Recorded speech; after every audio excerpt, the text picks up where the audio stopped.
فخرج على قومه في زينته قال الذين يريدون الحياة الدنيا يا ليت لنا مثل ما أوتي قارون إنه لذو حظ عظيم وقال الذين أوتوا العلم ويلكم ثواب الله خير لمن آمن وعمل صالحا ولا يلقاها إلا الصابرون فخسفنا به وبداره الأرض فما كان له من فئة ينصرونه من دون الله وما كان من المنتصرين وأصبح الذين تمنوا مكانه بالأمس يقولون ويك أن الله يبسط الرزق لمن يشاء من عباده ويقدر لولا أمن الله علينا لخسف بنا ويك أنه لا يفلح الكافرون۔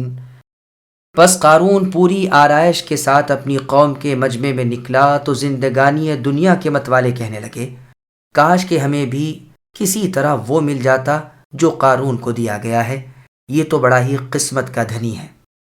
ذی علم لوگ انہیں سمجھانے لگے کہ افسوس، بہتر چیز تو وہ ہے جو بطور ثواب انہیں ملے گی جو اللہ پر ایمان لائیں اور مطابق سنت عمل کریں۔ یہ بات انہی کے دل میں ڈالی جاتی ہے جو صبر و سہار والے ہوں۔ آخر ہم نے اسے اس کے محل سمیت زمین میں دھسا دیا اور اللہ کے سوا کوئی جماعت اس کی مدد کے لیے تیار نہ ہوئی، نہ وہ خود اپنے بچانے والوں میں سے ہو سکا۔ اور جو لوگ کل اس کے مرتبے پر پہنچنے کی آرزو مندیاں کر رہے تھے وہ آج کہیں گے کہ کیا تم نہیں دیکھتے کہ اللہ تعالیٰ ہی اپنے بندوں میں سے جس کے لیے چاہے روزی کشادہ کر دیتے ہیں اور تنگ بھی۔ اگر اللہ تعالیٰ ہم پر فضل نہ کرتے تو ہمیں بھی دھسا دیتے۔ کیا دیکھتے نہیں ہو کہ ناشکروں کو کبھی کامیابی نہیں ملتی؟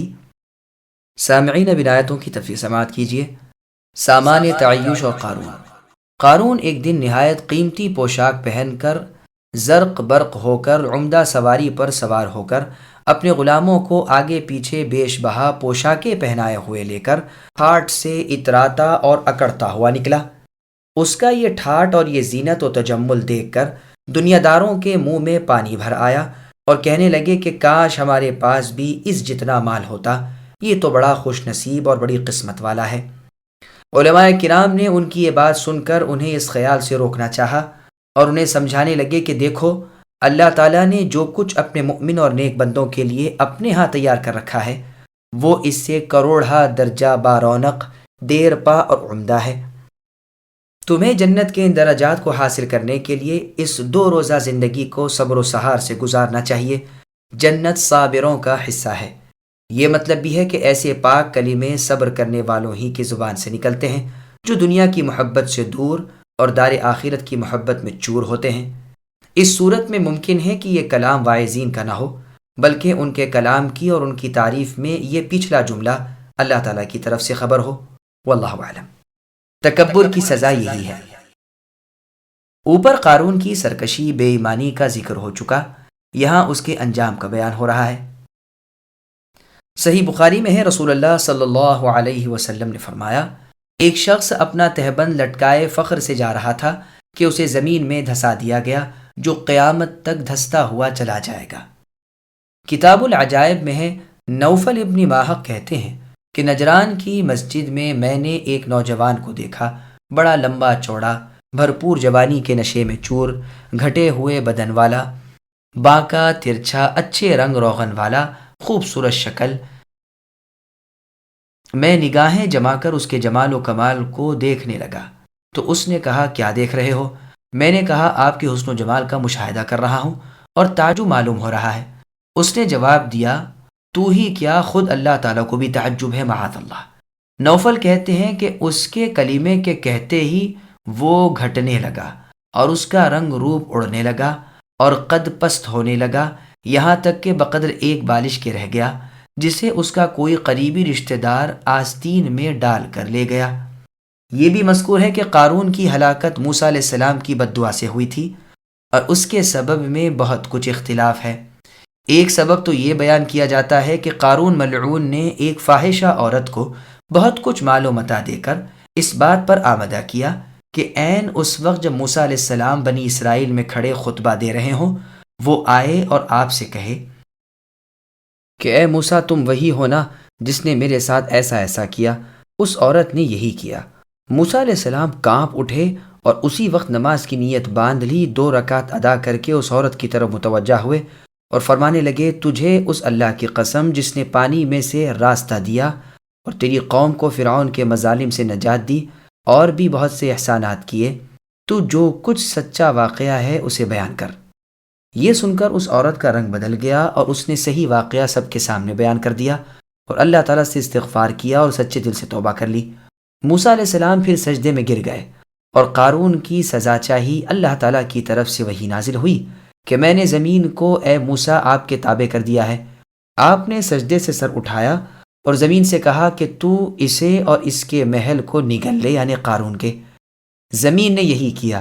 دوسرا سبب یہ بیان کیا جاتا ہے کہ جب قارون کی سواری اس تم طراق سے نکلی، سفید قیمتی خچر پر بیش بہا پوشاک پہنے سوار تھا، اس کے غلام بھی سب کے سب ریشمی لباسوں میں تھے۔ ادھر موسیٰ علیہ السلام تقریر کر رہے تھے، بنی اسرائیل کا مجمع تھا۔ یہ جب وہاں سے نکلا تو سب کی نگاہیں اس پر اور اس کی دھوم دھام پر لگ گئیں۔ موسیٰ علیہ السلام نے اسے دیکھ کر پوچھا، آج اس طرح کیسے نکلے ہو؟ اس نے کہا، بات یہ ہے کہ ایک بات اللہ تعالیٰ نے تمہیں دے رکھی ہے اور ایک فضیلت مجھے دے رکھی ہے۔ اگر تمہارے پاس نبوت ہے تو میرے پاس یہ جاہ و حشم ہے، اور اگر آپ کو میری فضیلت میں شک ہو تو میں تیار ہوں کہ آپ اور میں چلیں اور اللہ تعالیٰ سے دعا کریں۔ دیکھ لیجئے کہ اللہ تعالیٰ کس کی دعا قبول فرماتے ہیں۔ آپ اس بات پر آمدہ ہو گئے اور اسے لے کر چلے۔ موسیٰ علیہ السلام نے فرمایا، لے، اب پہلے میں دعا کروں یا تو کرتا ہے؟ اس نے کہا، نہیں، میں کروں گا۔ اب اس نے دعا مانگی، شروع کی، ختم کر لی، لیکن قبول نہ ہوئی۔ موسیٰ علیہ السلام نے کہا، اب میں دعا کرتا ہوں۔ اس نے کہا، ہاں کیجئے۔ آپ نے اللہ تعالیٰ سے دعا کی کہ اے اللہ، زمین کو حکم دیجئے کہ جو میں کہوں مان لے۔ اللہ تعالیٰ نے آپ کی دعا قبول فرمائی اور وحی آئی کہ میں نے زمین کو آپ کی اطاعت کا حکم دے دیا ہے۔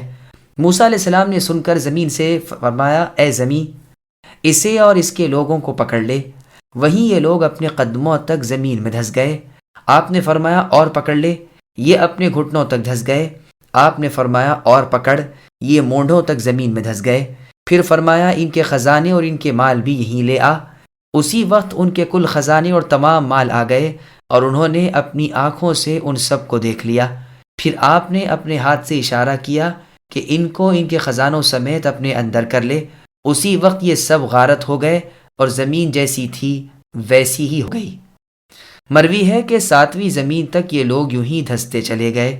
یہ قول بھی ہے کہ ہر روز یہ لوگ بقدر قد انسان نیچے کی طرف دھستے جا رہے ہیں، قیامت تک اسی عذاب میں رہیں گے۔ یہاں پر اور بھی بنی اسرائیلی روایتیں بہت سی ہیں، لیکن ہم نے ان کا بیان چھوڑ دیا۔ نہ تو مال انہیں کام آیا، نہ جاہ و حشم، نہ دولت و تمکنت، نہ کوئی ان کی مدد کے لیے اٹھا، نہ یہ خود اپنا کوئی بچاؤ کر سکے۔ تباہ ہو گئے، بے نشان ہو گئے، مٹ گئے اور مٹا دیے گئے۔ اعاذنا اللہ۔ اس وقت تو ان لوگوں کی بھی آنکھیں کھل گئیں جو قارون کے مال کو اور اس کی عزت کو للچائی ہوئی نظروں سے دیکھا کرتے تھے اور اسے نصیب دار سمجھ کر لمبے سانس لیا کرتے تھے اور رشک کرتے تھے کہ کاش ہم ایسے ہی دولت مند ہوتے۔ وہ کہنے لگے، اب دیکھ لیا کہ واقعی سچ ہے، دولت مند ہونا کچھ اللہ تعالیٰ کی رضامندی کا سبب نہیں، یہ تو اللہ تعالیٰ کی حکمت ہے، جسے چاہے زیادہ دیں، جسے چاہے کم دیں، جس پر چاہے وسعت کرے، جس پر چاہے تنگی کرے۔ اللہ کی حکمتیں اللہ ہی جانتے ہیں۔ قارون کے اس دھسائے جانے کو دیکھ کر وہ جو اس جیسا بننے کی امیدیں کر رہے تھے کہنے لگے کہ اگر اللہ تعالیٰ کا لطف و احسان ہم پر نہ ہوتا تو ہماری اس تمنا کے بدلے جو ہمارے دل میں تھی کہ کاش ہم بھی ایسے ہی ہوتے، آج اللہ تعالیٰ ہمیں بھی اس کے ساتھ دھسا دیتے۔ وہ کافر تھا۔ کون؟ قارون۔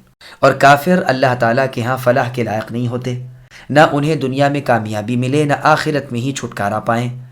نحوی کہتے ہیں وَيْكَأَنَّا کے معنی وَيْلَكَ اعلم انا ہے، لیکن مخفف کر کے وئی کا رہ گیا اور ان کاف کے فتح کے ساتھ علم کے محذوف ہونے پر دلالت کر دی۔ لیکن اس قول کو ابن جریر نے ضعیف بتلایا ہے، مگر میں کہتا ہوں کہ یہ ضعیف کہنا ٹھیک نہیں۔ قرآن کریم میں اس کی کتابت کا ایک ساتھ ہونا اس کے ضعیف ہونے کی وجہ نہیں بن سکتا، اس لیے کہ کتابت کا طریقہ تو اختراعی امر ہے، جو رواج پا گیا وہی معتبر سمجھا جاتا ہے۔ اس سے معنی پر کوئی اثر نہیں پڑتا، واللہ اعلم۔ دوسرے معنی اس کے الم تر انا کے کیے گئے ہیں، اور یہ بھی کہا گیا ہے کہ یہ اسی طرح دو لفظ ہیں، وئی اور کأنا۔ حرف وئی تعجب کے لیے ہے یا تثنیے کے لیے، اور کأنا معنی میں اظن کے ہیں۔ ان تمام اقوال میں قوی قول یہ ہے کہ یہ معنی میں الم ترا کے ہے، یعنی کیا نہیں دیکھا تو نے، جیسا کہ قتادہ رحمہ اللہ کا قول ہے کہ یہی معنی عربی شعر میں بھی مراد لیے گئے ہیں۔ تلك الدار الآخرة نجعلها للذين لا يريدون علوا في الأرض ولا فسادا والعاقبة للمتقين من جاء بالحسنة فله خير منها ومن جاء بالسيئة فلا يجزى الذين عملوا السيئات إلا ما كانوا يعملون إن الذي فرض عليك القرآن لرادك إلى معاد قل ربي أعلم من جاء بالهدى ومن هو في ضلال مبين وما كنت ترجو أن يلقى إليك الكتاب إلا رحمة من ربك فلا تكونن ظهيرا للكافرين ولا يصدنك عن آيات الله بعد إذ أنزلت إليك وادع إلى ربك ولا تكونن من المشركين ولا تدع مع الله إلها آخر لا إله إلا هو كل شيء هالك إلا وجهه له الحكم وإليه ترجعون۔ آخرت کا یہ بھلا گھر ہم انہی کے لیے مقرر کر دیتے ہیں جو زمین میں اونچائی، بڑائی اور فخر نہیں کرتے، نہ فساد کی چاہت رکھتے ہیں۔ پرہیزگاروں کے لیے نہایت ہی عمدہ انجام ہے۔ جو شخص نیکی لائے گا اسے اس سے بہتر ملے گا، اور جو برائی لے کر آئے گا تو ایسے بد اعمال کرنے والوں کو ان کے انہی اعمال کا بدلہ دیا جائے گا جو وہ کرتے تھے۔ جس اللہ نے اے نبی آپ پر قرآن نازل فرمایا ہے وہ آپ کو دوبارہ پہلی جگہ لانے والے ہیں۔ کہہ دیجئے کہ آپ کا رب اسے بھی بخوبی جانتے ہیں جو ہدایت لایا ہے اور اسے جو کھلی گمراہی میں ہے۔ آپ کو تو کبھی اس کا خیال بھی نہ گزرا تھا کہ آپ کی طرف کتاب نازل فرمائی جائے گی، لیکن یہ آپ کے رب کی مہربانی سے اترا۔ اب آپ کو ہرگز کافروں کا مددگار نہ ہونا چاہیے۔ خیال رکھیے کہ یہ کفار آپ کو اے نبی اللہ تعالیٰ کی آیتوں کی تبلیغ سے روک نہ دیں، اس کے بعد کہ یہ آپ کی جانب اتاری گئیں۔ آپ اپنے رب کی طرف بلاتے رہیے اور شرک کرنے والوں میں سے نہ ہو جانا۔ اللہ تعالیٰ کے ساتھ کسی اور معبود کو نہ پکارنا، بجز اللہ تعالیٰ کے کوئی اور معبود نہیں۔ ہر چیز فنا ہونے والی ہے مگر اللہ ہی کا چہرہ۔ اللہ ہی کے لیے فرمان روائی ہے اور تم اسی کی طرف لوٹائے جاؤ گے۔ سامعین، اب آیتوں کی تفسیر سماعت کیجیے۔ پرہیزگاروں پر انعامات کا تذکرہ۔ اللہ تعالیٰ فرماتے ہیں کہ جنت اور آخرت کی نعمت صرف انہی کو ملے گی جن کے دل خوف رب سے بھرے ہوئے ہوں اور دنیا کی زندگی تواضع، فروتنی، عاجزی اور اخلاق کے ساتھ گزار دیں۔ کسی پر اپنے آپ کی اونچائی اور بڑائی نہ سمجھیں، ادھر ادھر فساد نہ پھیلائیں، سرکشی اور برائی نہ کریں، کسی کا مال ناحق نہ ماریں، رب کی زمین پر رب کی نافرمانیاں نہ کریں۔ تفسیر طبری میں ہے کہ علی رضی اللہ عنہ نے فرمایا کہ جسے یہ بات اچھی لگے کہ اس کی جوتی کا تسمہ اپنے ساتھی کی جوتی کے تسمے سے اچھا ہو تو وہ بھی اس آیت میں داخل ہے۔ اس سے مراد یہ ہے کہ جب وہ فخر و غرور کرے، اور اگر صرف بطور زیبائش کے چاہتا ہے تو اس میں کوئی حرج نہیں، جیسے صحیح حدیث سے ثابت ہے کہ ایک شخص نے کہا، اللہ کے رسول، میری تو یہ خواہش رہتی ہے کہ میری چادر بھی اچھی ہو، میری جوتی بھی اچھی ہو، تو کیا یہ بھی تکبر ہے؟ رسول اللہ نے فرمایا، نہیں، یہ تو خوبصورتی ہے۔ اللہ تعالیٰ جمیل ہے اور وہ جمال یعنی خوبصورتی کو پسند فرماتے ہیں۔ پھر فرمایا، جو ہمارے پاس نیکی لائے گا وہ بہت سی نیکیوں کا ثواب پائے گا۔ یہ مقام فضل ہے اور برائی کا بدلہ صرف اسی کے مطابق سزا ہے، یہ مقام عدل ہے۔ اور سورہ نمل کی آیت نمبر 90 میں اللہ نے فرمایا، من جاء بالسیئۃ فکبت وجوہہم فی النار، یعنی جو کوئی برائی لے کر آئے گا وہ اوندھے منہ آگ میں جائے گا، تمہیں وہی بدلہ دیا جائے گا جو تم کرتے رہے۔ روز محشر اتباع انبیاء علیہم السلام کا سوال اور لوگوں کی حالت۔ اللہ تعالیٰ اپنے نبی محمد صلی اللہ علیہ وسلم کو حکم فرماتے ہیں کہ رسالت کی تبلیغ کرتے رہیں، لوگوں کو کلام الہی سناتے رہیں۔ رب تعالیٰ نبی صلی اللہ علیہ وسلم کو قیامت کی طرف واپس لے جانے والے ہیں اور وہاں نبوت کی بابت پرسش ہوگی۔ جیسے اللہ تعالیٰ نے سورہ اعراف کی آیت نمبر 6 میں فرمایا فَلَنَسْأَلَنَّ الَّذِينَ أُرْسِلَ إِلَيْهِمْ وَلَنَسْأَلَنَّ الْمُرْسَلِينَ، یعنی امتوں سے اور رسولوں سے سب سے ہم دریافت فرمائیں گے۔ اور آیت میں ہے جس کا ترجمہ ہے رسولوں کو جمع کر کے اللہ تعالیٰ پوچھیں گے کہ تمہیں کیا جواب دیا گیا، اور آیت میں ہے جس کا ترجمہ ہے کہ نبیوں کو اور گواہوں کو لایا جائے گا۔ معاد سے مراد جنت بھی ہو سکتی ہے، موت بھی ہو سکتی ہے، دوبارہ کی زندگی بھی ہو سکتی ہے کہ دوبارہ جئیں اور داخل جنت ہو۔ صحیح بخاری میں ہے کہ اس سے مراد مکہ ہے، اور ابن جریر طبری میں امام مجاہد رحمہ اللہ سے مروی ہے کہ اس سے مراد مکہ معظمہ ہے جو آپ کی جائے پیدائش تھی۔ ضحاک رحمہ اللہ فرماتے ہیں جب رسول اللہ صلی اللہ علیہ وسلم مکے سے نکلے ابھی جحفہ ہی میں تھے جو آپ کے دل میں مکہ کا شوق پیدا ہوا، پس یہ آیت اتری اور آپ سے وعدہ ہوا کہ واپس مکے میں پہنچائے جائیں گے۔ اس سے یہ بھی نکلتا ہے کہ یہ آیت مدنی ہو، حالانکہ پوری سورہ مکی ہے۔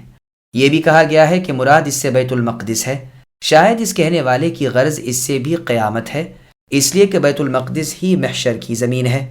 ان تمام اقوال میں جمع کی صورت یہ ہے کہ ابن عباس رضی اللہ عنہما نے کبھی تو اس کی تفسیر کی رسول اللہ کے مکے کی طرف لوٹنے سے جو فتح مکہ سے پوری ہوئی، اور یہ رسول اللہ کی عمر کے پورا ہونے کی ایک زبردست علامت تھی، جیسے کہ آپ نے سورہ اذا جاء نصر اللہ والفتح کی تفسیر میں فرمایا ہے، جس کی عمر رضی اللہ نے بھی موافقت کی تھی، اور فرمایا تھا کہ اے ابن عباس جو بات آپ جانتے ہیں وہی میں بھی جانتا ہوں۔ یہی وجہ ہے کہ انہی سے اس آیت سے جہاں مکہ مروی ہے وہاں رسول اللہ کا انتقال بھی مروی ہے، اور کبھی قیامت سے تفسیر کی کیونکہ موت کے بعد قیامت ہے، اور کبھی جنت سے تفسیر کی جو آپ کا ٹھکانہ ہے اور آپ کی تبلیغ رسالت کا بدلہ ہے کہ آپ نے جن و انس کو اللہ کے دین کی دعوت دی، اور رسول اللہ تمام مخلوق سے زیادہ کامل، زیادہ فصیح اور زیادہ افضل تھے۔ پھر فرمایا کہ اپنے مخالفین سے اور جھٹلانے والوں سے اے نبی کہہ دیجئے کہ ہم میں سے ہدایت والوں کو اور گمراہی والوں کو اللہ بخوبی جانتے ہیں۔ تم دیکھ لو گے کہ کسے انجام کی بہتری ملتی ہے اور دنیا اور آخرت میں بہتری اور بھلائی کس کے حصے میں آتی ہے۔ پھر اپنی ایک اور زبردست نعمت بیان فرماتے ہیں کہ وحی کے اترنے سے پہلے اے نبی آپ کو کبھی یہ خیال بھی نہ گزرا تھا کہ آپ پر کتاب اللہ نازل ہوگی۔ یہ تو آپ پر اور تمام مخلوق پر اللہ رب العالمین کی رحمت ہوئی کہ اللہ نے آپ پر اپنی پاک اور افضل کتاب نازل فرمائی۔ اب آپ کو ہرگز کافروں کا مددگار نہ ہونا چاہیے، بلکہ ان سے الگ رہنا چاہیے، ان سے بیزاری ظاہر کر دینی چاہیے اور ان سے مخالفت کا اعلان کر دینا چاہیے۔ پھر آگے اللہ نے فرمایا کہ اللہ کی اتری ہوئی آیتوں سے یہ لوگ کہیں آپ کو اے نبی روک نہ دیں، یعنی یہ جو آپ کے دین کی مخالفت کرتے ہیں اور لوگوں کو آپ کی تابعداری سے روکتے ہیں، تو آپ اس سے اثر پذیر نہ ہونا، اپنے کام پر لگے رہنا۔ اللہ آپ کے کلمے کو پورا کرنے والے ہیں، آپ کے دین کی تائید کرنے والے ہیں، آپ کی رسالت کو غالب کرنے والے ہیں، تمام دینوں پر آپ کے دین کو اونچا کرنے والے ہیں۔ آپ اپنے رب کی عبادت کی طرف لوگوں کو بلاتے رہیے جو اللہ اکیلے ہیں اور جن کا کوئی شریک نہیں۔ آپ کو نہیں چاہیے کہ مشرکوں کا ساتھ دیں، اللہ تعالیٰ کے ساتھ کسی اور کو نہ پکاریے، عبادت کے لائق اللہ ہی ہے، الوہیت کے قابل اللہ ہی کی عظیم الشان ذات ہے، وہی دائم ہے اور باقی ہے، زندہ ہے اور قائم ہے۔ تمام مخلوق مر جائے گی اور اللہ تعالیٰ موت سے دور ہے، جیسا کہ اللہ تعالیٰ نے سورہ رحمان کی آیت نمبر 26 اور 27 میں فرمایا کل من علیہا فان ویبقى وجہ ربک ذو الجلال والاکرام، جو بھی اس پر ہے سب فانی ہے اور آپ کے رب کا چہرہ ہی اے نبی باقی رہ جائے گا جو جلالت و کرامت والا ہے۔ وجہ سے مراد ذات ہے، جیسا کہ صحیح بخاری میں رسول اللہ صلی اللہ علیہ وسلم فرماتے ہیں سب سے زیادہ سچا کلمہ لبید شاعر کا ہے جو اس نے کہا ہے الا کل شیء ما خلا اللہ باطل، یاد رکھو اللہ تعالیٰ کے سوا سب کچھ باطل ہے یعنی فنا ہوگا۔ مجاہد و ثوری رحمہ اللہ سے مروی ہے کہ ہر چیز باطل ہے مگر وہ کام جو اللہ کی رضا جوئی کے لیے کیے جائیں ان کا ثواب رہ جاتا ہے۔ شاعروں کے شعروں میں بھی وجہ کا لفظ اس مطلب کے لیے استعمال کیا گیا ہے۔ ملاحظہ ہو استغفر اللہ ذنبا لست محصیہ رب العباد الیہ الوجہ والعمل، میں اللہ تعالیٰ سے جو تمام بندوں کے رب ہیں، جس کی طرف توجہ اور قصد ہے، جس کے لیے عمل ہیں، اپنے تمام گناہوں کی بخشش چاہتا ہوں جنہیں میں شمار بھی نہیں کر سکتا۔ یہ قول پہلے قول کے خلاف نہیں، یہ بھی اپنی جگہ صحیح ہے کہ انسان کے تمام اعمال اکارت ہیں، صرف انہی نیکیوں کے بدلے کا مستحق ہے جو محض اللہ تعالیٰ کی رضا جوئی کے لیے ہوں۔ اور پہلے قول کا مطلب بھی بالکل صحیح ہے کہ سب متنفس فانی اور زائل ہیں، صرف اللہ تعالیٰ کی ذات پاک جو فنا اور زوال سے بالاتر ہے، وہی اول و آخر ہے، ہر چیز سے پہلے اللہ تعالیٰ تھے اور ہر چیز کے بعد وہی رہ جائیں گے۔ مروی ہے کہ جب ابن عمر رضی اللہ عنہما اپنے دل کو مضبوط کرنا چاہتے تھے تو جنگل میں کسی کھنڈر کے دروازے پر کھڑے ہو جاتے اور دردناک آواز سے کہتے کہ اس کے بانی یعنی رہنے والے، اس کے آباد کار کہاں ہیں؟ پھر خود جواب میں یہی آیت پڑھتے، حکم اور ملک اور ملکیت اللہ ہی کی ہے، مالک و متصرف وہی ہے، اللہ ہی کے حکم و احکام کو کوئی رد نہیں کر سکتا۔ روز جزا میں سب اللہ ہی کی طرف لوٹائے جائیں گے، وہ سب کو ان کی نیکیوں بدیوں کا بدلہ دیں گے، نیک کو نیک بدلہ اور برے کو بری سزا۔ اللہ تعالیٰ مسلمانوں کو محض اللہ تعالیٰ کی رضا جوئی کے لیے اعمال صالحہ کرنے کی توفیق عطا فرمائے، تاکہ اللہ تعالیٰ ہمیں ان لوگوں میں شامل فرما لے جو اللہ تعالیٰ کے بزرگ، باکمال اور حسین چہرے کا دیدار کرنے والے ہیں۔